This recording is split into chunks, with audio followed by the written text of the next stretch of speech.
Tayvan 2023 yilning oxirigacha havo armiyasidagi 141 dona F-16 tipliq kurashchi aeroplanning hammasini zamonaviylashtirishni planlagan. Xitoyning besimi Tayvan havo armiyasining kuchlanishiga sabab bo'lmoqda. Xitoyning urush aeroplanlari yaqindan buyon ko'p qatim Tayvan havo tavalligiga daxl tarviz qildi. Amerika bo'lsa Tayvanni qo'llaydiganligini ta'kidlab keldi. Yevropa İttifaqı a'zo davlatlarning o'zak ishlab chiqarishga mablag' solishni qo'llaydiganligini o'tirib qo'ydi. Yevropa İttifaqı komitetining yuqori darajalik muavin raisi Vestager bir yo'silda o'tkazilgan muxbirlarni kutib olish yig'inida ittifoqning raqobat va qo'llash siyosati haqida to'xtaldi. Yaponiya bilan Filippin erkin va ochiq Hind tinch okean tasavvurini amalga oshirishda texnik ko'p hamkorlik o'rnatishga qo'shildi. Filippin prezidenti Rodrigo Duterte bilan to'rda ko'rishgan Yaponiya bosh ministri Kishida Fumio ikki taraflik va rayon xarakterlik taraqqiyotlarni muzokara qildi.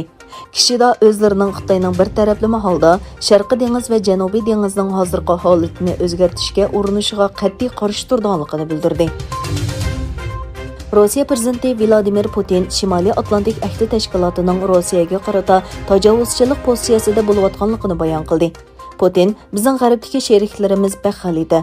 Ular bizning qizil siziqlarimiz va ogohlantirishimizni tuvan mo'ljallaydi dedi. Putin Belarusiyadagi ko'chman krizisi sababli g'arb davlatlarini ayblab mundoq dedi.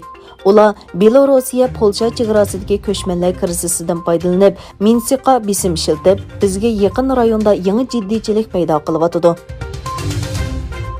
Isroiliya bilan Arab Birlashma Xalifaligining savdo va harbiy ishlariga ishlatadigan bir yurish uchqusiz dengiz mashinalarini loyihalash to'g'risida kelishim hosil qilganligi e'lon qilindi. Bu mashinlarni axborot, razvedka qilish, dengiz bexatarligi va suv osti paraxotiga qarshi urush harakatlariga ishlatishga bo'ladi ekan. Sharqi Turkistondagi yig'ilish lagerlarining eng yangi ko'rinishlari o'tirg'a chiqdi.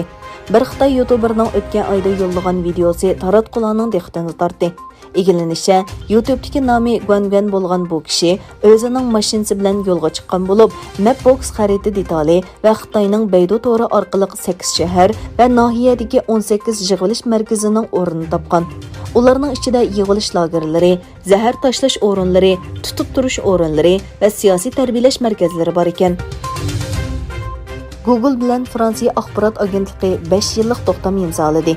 Kelishim doirasida agar Google shirkati Fransiya axborot agentligi ishlab chiqargan mazmun va xabarlarni ishlasa, bu organga Fransiya raqobat organi bekitgan ramka ichida haq berildi.